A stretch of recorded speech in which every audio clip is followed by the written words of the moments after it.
G'day guys, this is Jax Milan, the Wealth Mentor, and we're here for another episode of the Financial Freedom Secrets Show, and I'm joined here today with Jim Dodd from Property CEO. He was introduced to me by a good friend of mine, James Nielsen Watt, and he introduced me to this particular property strategy. And it's typically not something that we look at because most of our clients are busy business owners. However, Jim's been able to craft an amazing methodology that's allowed his clients and himself to be able to get some amazing results. So I wanted to share his genius with you guys. So Jim, thanks for joining us, mate. How you doing?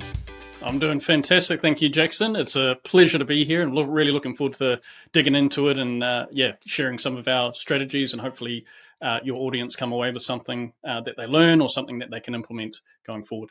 Fantastic, mate. Beautiful. So tell us a little bit about you and your business, Jim. So I started out in the trades. So coming out of school, I went straight into learning to become an electrician. So I had a mindset as a sort of 17, 16-year-old was, how do I find some sort of job or something that is going to give me the lifestyle that I want? And so it was really a lifestyle type thing that I was after. And I thought, look, I just need to go and make money somehow. I need to one day buy a house. And then, eventually find the woman of my dreams and, have children and life will be good. Like, that's the way to do it.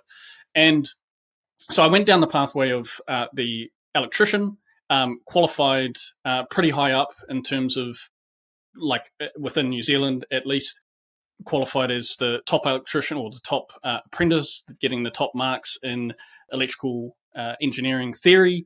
And so at this stage, I thought, well, I'm pretty good at this thing, right? Maybe I should keep climbing the ladder, as it were.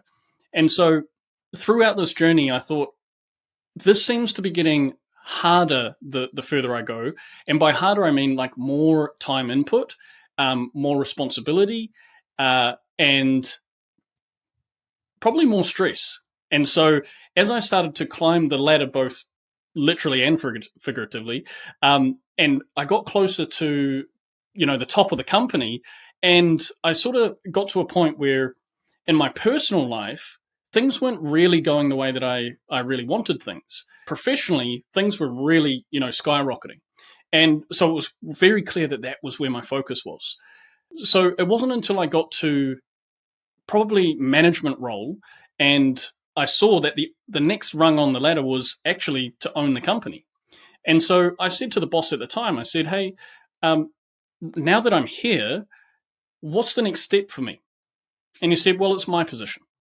And I said, fantastic. When does that happen? Right. And so he had a little chuckle about it and sort of looked me in the eye and just said, look, sonny boy, and by this stage, I was 27 years old. Okay. And so he said, you've got at least 10 to 20 years before you get ready to be, become the owner of the company. And so it was in that moment that instantly I felt almost like I had been sold a lie. Okay, because when I reflected back on my personal life, I realized I wasn't where I wanted to be.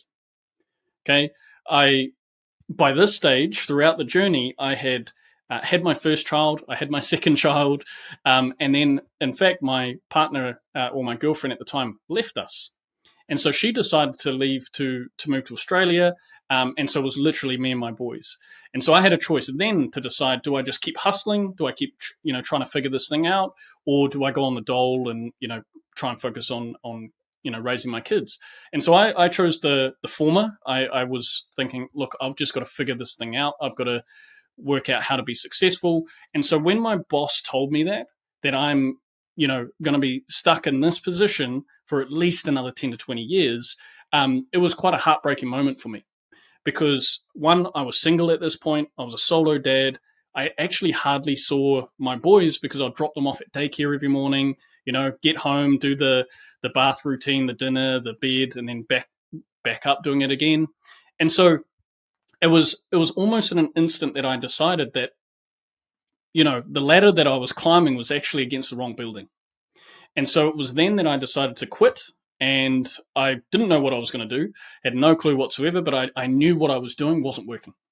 And so at that point, I had already bought my first home, my own home. And, I had no interest in real estate at that point. I wasn't like I'm going to become some real estate guy or anything like that. It was just get the family home, raise the family, life is good. So I decided to do a full reset, quit my job, sell the house. And then in my mind, I was like, I'm going to move to Australia. I'm going to redo this whole thing. I'm going to learn from, that journey. But when I did that, when I sold the house, I had made a good, couple of $100,000 for doing virtually nothing. And I thought, maybe I should be figuring that thing out, because that was a lot easier than the past 7 years, or at least the past 4 years as a solo dad, of hustling, right? And so that was sort of where the seed got planted in terms of real estate. And so from that point, what actually happened then is, within 2 weeks of doing this full reset and this epiphany and changing my life, my now wife came into the picture. All right, so complete serendipitous moment where she just came out of almost nowhere, and decided, I'm not going to move country, I'm not going to move city, I'm going to focus on real estate and figure this out. And so it was from that moment on where I said to her, I just said, look, I don't know what I'm going to do here. I'm starting from scratch in terms of my knowledge around real estate, but I've got at least 3 to 4 years worth of capital where I can figure this thing out. I've got enough to cover the expenses for at least 3 to 4 years. Surely I can figure that out. And so straight away we bought a house together. And because I had the trade skills, I had access to other tradies as well, decided, look, let's just find something that needs a little bit of work. We'll do some renovations and then we'll refinance it. And by this stage, I still didn't really know what I was doing. I just knew, if we can add value to it, maybe we can get it refinanced and buy another one. And so sure enough, that's what we did. I then picked up the book, Rich Dad, Poor Dad. That shifted my mindset fully, right? So I'd already experienced it to a degree, but then I read the book and it fully clicked in, everything clicked into place, where I was like, I've been trading time for money this whole time. I haven't been focusing on assets. I haven't been working out, how can I actually leverage different things like time, money, and knowledge. And so that sort of all sunk in, put in the effort of renovating these houses, getting them refinanced, and then we hit the next hurdle. The next hurdle was the bank stopped lending, all right? Because one, serviceability wasn't there. We had maxed out on serviceability. Two, we had ran out of enough equity. Plus in New Zealand, they started changing LVR rules and different things started coming into play. And so what was told to me was, go back to a day job, right? That's what you got to do. That's the solution. And I was like, I remember what the day job was like. I don't want to go back there, right? And so it was then that I had this choice again to decide to go back or to figure it out. And so what came up for me is I thought, well, there's plenty of people out there that actually love what they do, right? And there's plenty of people out there that are making plenty of money and they're happy to just keep focusing on that. So I went and talked to some of those people, and some were in my sphere of influence or people around me, people that I knew. And I talked to them about it and I said, hey, look, I'm in a position where I can be adding value to properties. I can find the deals. I can negotiate them. I can do all of this stuff. The only trouble is I don't have the funding to do it. But here's the thing. You're in a position where you've got capital, you've got good cash flow, you've got serviceability that the banks are going to like. Why don't we partner together so we can get more property sooner, right? And then what we can do is we work out, what are we going to do with it at the end of it? Are you going to refinance it to be able to pay my share out? Or are we going to trade it to sell it and then split the profits? Or are we going to reinvest that to keep buying more and keep growing that portfolio? And so that was the breakthrough moment for me to realize that, hey, we could try and figure out how to do this on our own and take a bit longer, and that's absolutely fine. Or we can collapse time and work together to get more property a lot sooner. Yep, makes a lot of sense. Awesome, mate. So, Jim, it's an interesting approach because most people think that when they've got to do this strategy, they've got to do it on their own. There's a lot of taboos around money, and most people don't even kind of talk about money and finance with their own family members, let alone independent third parties. So let's talk through the step-by-step of the methodology. So can you give us kind of a bit of a play-by-play of how the end-to-end process works when someone works with you? Yep. So what, again, it sort of cut out a little bit, but what I heard from that is the common approach to it is thinking you've got to, work with your family, you've got to work with friends, that sort of thing. And what if you don't want to work with those people? And all of that is what came up for me as well, because I thought, first I'm just going to reach out to people that I know. I'm going to reach out to family, etc. But the thing I learned, and in fact, I have an article I wrote on this of how I lost $100,000 and two of my best friends, right? And that was like my first JV partnership because I had no idea what I was doing. And because throughout that process, what I learned by it was that you have to align in terms of what your goals are. You have to align in terms of what your values are. So by values, I mean like how you go about doing things. And so if you don't align in terms of your values, the way in which you execute on, the deal or the property or even renovations, or how you do the selling or how you do the refinance, whatever it is, if you don't align in terms of how you're going to do it, things fall apart real quick. And so that was one of the things, one of the big things that I identified early on is knowing exactly, what is the missing piece of the puzzle for you? Are you both contributing equally or not? And if not, can we clearly define what those contributions or attributes that you have to the partnership? And so it's not a case of just jumping into a partnership for the sake of it and going, I'm afraid of this journey, so I just want someone to hold my hand. That is the complete wrong way of doing a partnership. And I see that happen very, very often, especially in real estate, where friends get together and go, hey, let's do this together. And it's purely based on fear. It's not based on the need to actually be in a partnership. And so that's like one of the first things that we take people through, is to identify what is the missing piece of the puzzle.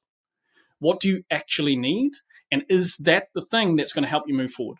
Once we can identify that, we look at, okay, so who here, in terms of whether it's your own network or it's a network that we can introduce you to, who here actually aligns with you in terms of their goal? Okay, so you're both headed to the same destination. Who values things in the same way you do? All right, so who has the same idea of how to get there, right? The type of vehicle, etc. And then also, what is that? The gap that you have, do they actually have that missing piece? And now here's the next question that we've got to ask. Are you also the missing piece for them? Okay, because when we answer that question, that's where we remove the neediness, I really need someone to be able to pay for this for me to do these things, to realize that actually you're the missing piece for them as well. So you're just as important to their growth as they are to yours. And so that's the way that we think through the process in terms of a JV partnership, is you have to actually need them in the first place. If you don't, and it was purely based on fear, then handle the fear. All right? Otherwise, you're going to create problems down the track. Makes a lot of sense. Okay, cool. All right. So let's assume that we've got a JV partner. There's a symbiotic relationship where they both are contributing value to that partnership. What happens next in terms of the deal flow, the deal structure, Jim? So we break it down into three key categories. So first one is time, money, and knowledge.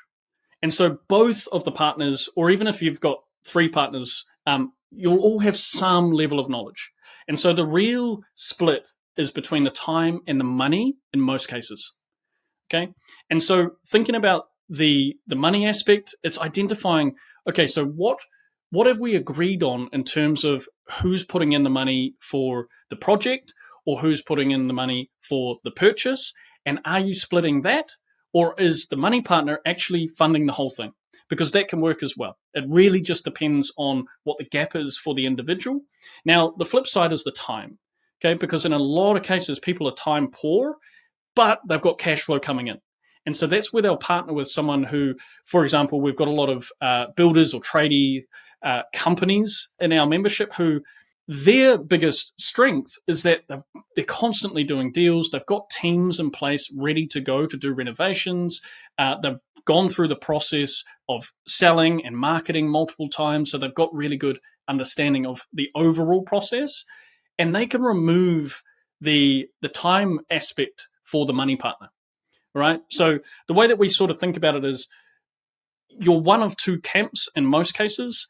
You've got good cash flow, but not a lot of time, or you've got the time and the team and the knowledge and understanding of the process and systems in place, but you don't have access to funding. And in most cases, it's because you're self-employed and banks don't like to lend against that. unless they've got really good financials and set things up over a good period of time. And so we look at how do we strengthen both of these, but instead of trying to do it on your own to get to that point to then participate, it's partnering with someone who's already at that level, so you can both work together to strengthen the side that you're weakest in. And so it's a case of actually now implementing that process. So I think the question you had, like, what's the next step? Well, the next step is the implementation of it. So that whole sort of due diligence period will happen prior to you actually doing anything, prior to you having any deals or that sort of thing. You will have a clear understanding of what that partnership looks like. You have a clear agreement, and then you formalize that with a legal agreement. So another thing that people sort of jump ahead with, they're like straight to the legal agreement. Now, what happens there, especially if you're working with people who are not so familiar with it, they start to freeze up, they start to freak out, right? Especially when the lawyers get involved, because they like to throw some, curveballs in there or really hone in on the risk, which is absolutely true, but you've also got to balance that with the reward. And so what I talk about a lot is to focus on, like, what is it that you both want, and get clear on what that agreement looks like.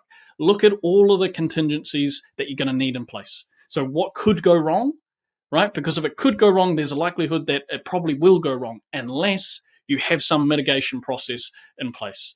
And so it's making sure all of these foundations are done before you even start, talking about legal agreements and start spending money on the lawyers as well.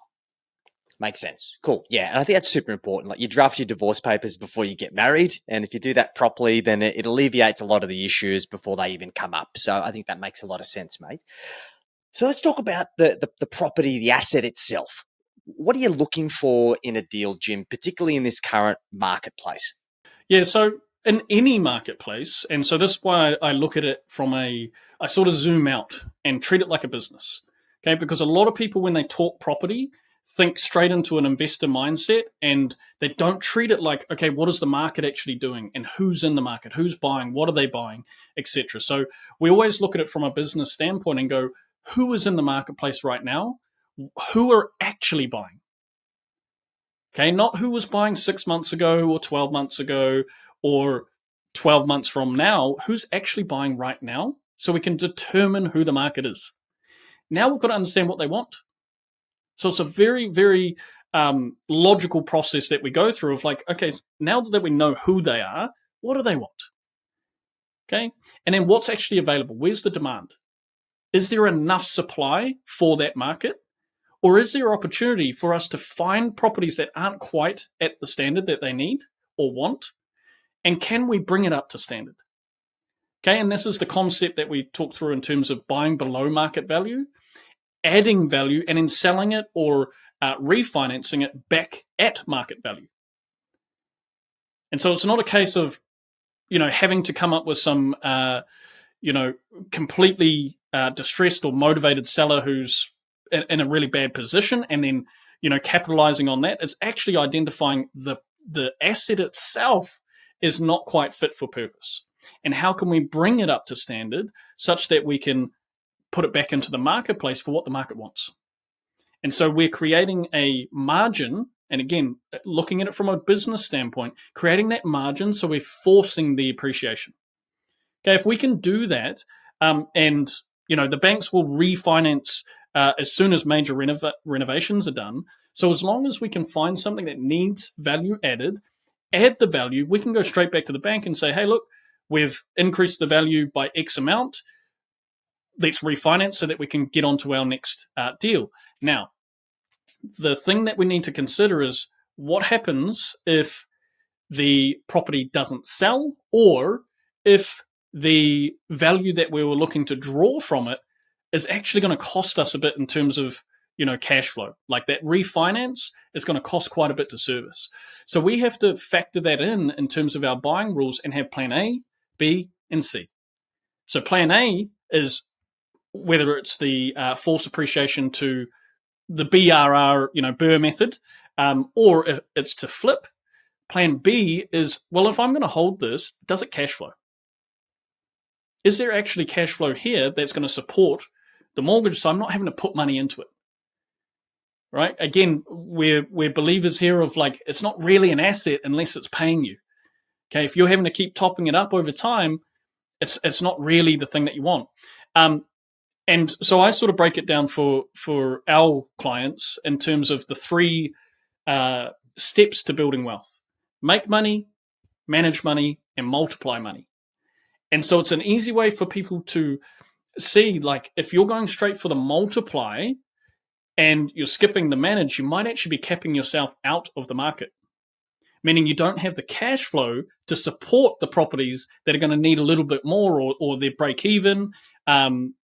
So it's just being aware of where you're at in the journey and what actually makes sense to keep you moving forward. Makes sense, mate. So Hopefully that with makes this sense. particular strategy, yeah, it does. The strategy makes sense. The thing that we're seeing, though, is that in the current market, particularly with trades, is that trades are becoming more expensive and projects are taking longer. So what are the biggest risks here for somebody who's looking to do a strategy like this? And how do they try and mitigate those risks considering the current conditions that we're in? What I'm hearing is around, if there's project overrun, if there's lead times, especially over the last couple of years with supply chain issues, how do we mitigate or how do we manage those risks as well? And that really comes down to the buy process and the planning process right at the beginning. So again, we don't make these purchases unless we factor in these things in the beginning. And what we're also looking at, because we need to factor in what is the time frame on the actual value add, and how does that make sense in relative terms to something that might be able to be done quicker.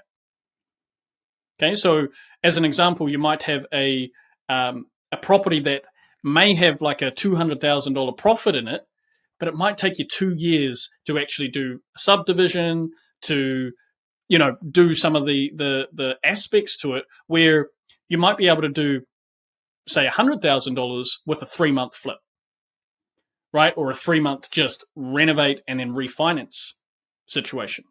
So it's really factoring that in right at the beginning. What is, and this is just part of your due diligence period with doing the deals, is what is it that we actually want to do with this property? Again, going back to the market and saying, what do they want?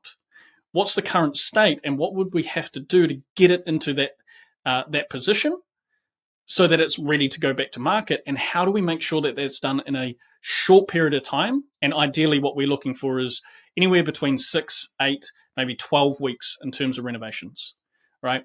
There's another reason why we want to have that as well, is to mitigate any market fluctuation risk. Okay, because if you can ensure that your purchase price, or sorry, your margin on your purchase is, say, 20%, and that's what we aim for, is 20% minimum, and the market drops within that 3-month period by, say, 6%, and this is, by the way, one of the biggest drops that we saw in New Zealand, and one of Wellington had a 6% drop over a 3-month period. Massive drop. Okay, but with the strategy in place and the margins in place, you still have a 14% profit on that particular deal. And so again, it's focusing on what do you need to have happen at the beginning to mitigate all these other risks that might happen. Now, the beauty of all of this, of course, is in an up market, the appreciation that you get and the speed in which things happen is the bonus on top. Okay, so you're not relying on that to happen for your success. You're not relying on the market to do a certain thing for your success. You're basing it on business fundamentals to go, actually, we know what the market is doing. We're not relying on what the news is telling me or what I'm seeing on social media. We're on the coalface and we see what's happening and we know what the market wants. Makes a lot of sense, mate. Yeah, cool. So just having those safety nets in place, I think that's the most important part. So, Jim, who is this strategy not for? Like, who would you advise to say, look, don't go down this avenue, don't waste your time. It's a ticking time bomb ready to go off, just so we can make sure that we set some fair expectations, because this isn't for everyone. I think it's probably not for people who are completely out of real estate, all right? Because there's a lot of common beliefs or perceptions that can hold people back. And if you make a decision based on fear, it's generally the wrong decision. And so it's it's probably best suited for people who already know they want to be in real estate and they already are to some degree, meaning they might already have a investment property and at some point they've, maybe had to do some renovations or something. So they understand the process, but they're still lacking the time to actually do it. On the flip side, it's people who are actually doing it regularly that can participate on a higher level and just our thing is around just getting more property sooner, because ultimately there is a freedom figure that you're after.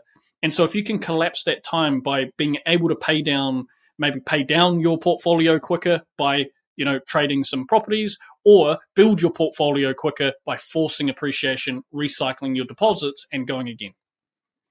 So I guess to answer the question, it's not for the faint of heart. Yes, of course. And look, it's one of those things. There's no such thing as getting rich quick, this is all strategies have pros and cons.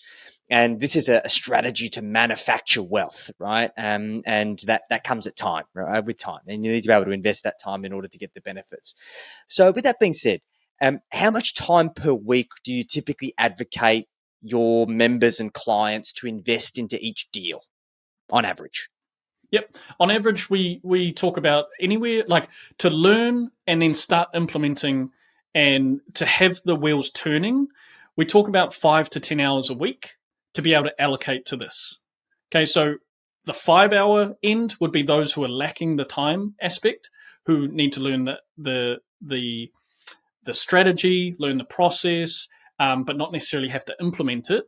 But then also to be, working with your partnerships and building rapport with other people, getting your reputation out there. Those sorts of things do take time. And so on one end of the scale, it's sort of the 5 hours. But as you're starting to grow and get into it, you might decide to allocate more hours to it as you start to see the leverage opportunity. Makes a lot of sense. Yep, cool. Awesome, mate. So if anybody's listened or watched this podcast and they're interested in finding out more about the strategy, you guys do this in New Zealand and Australia now. So how are they best to get in touch with you guys to find out more? Yeah, absolutely. So you can go to property-ceo.com, or you can find us on Facebook as well. So same thing, property-ceo, or we're on Instagram, join Property CEO. YouTube, we've got a YouTube channel as well. So we're basically everywhere, LinkedIn as well. So anywhere you want to search for property, we have the -CEO. We are not Property CEO UK, which is the other one that you might find overseas. But yeah, we're pretty much across all platforms. Fantastic, mate. And if you had to give one last piece of advice, Jim, to anybody who's listening or watching when it comes to building their property portfolio, what would that last piece of advice be, mate? Yeah, it's a good question. What I would say is really reflect back on where things are at and where you want to be, and then identify what that missing piece of the puzzle is. And then ask yourself the question, do I need to be the missing piece, or can I partner with someone who is the missing piece? And so the question I always ask is, do I need to become the expert, or can I partner with the expert? And both of them are going to get you the outcome. Doesn't matter which direction you decide to go in, but what's different is the time frame in which you're going to achieve it. Okay, so you can collapse time by partnering, and it's very similar to hiring staff in that way, where you go, how can I just get more done in less time? Well, I can hire people to take over in these systems, in these processes, so that it's not dependent on me, being there or having to learn a thing or follow a process. That's great advice, mate. I appreciate you sharing, Jim. This has been super valuable. I think this is a great strategy for the right people. And hopefully it's opened people's eyes to some of the other strategies that are out there that they might not have even considered. So, mate, I appreciate you making the time. Guys, hopefully you've got some great value from this podcast. Feel free to reach out to Jim and the team if you want to find out more. Otherwise, we will catch you on the next episode of the podcast. Appreciate you, brother.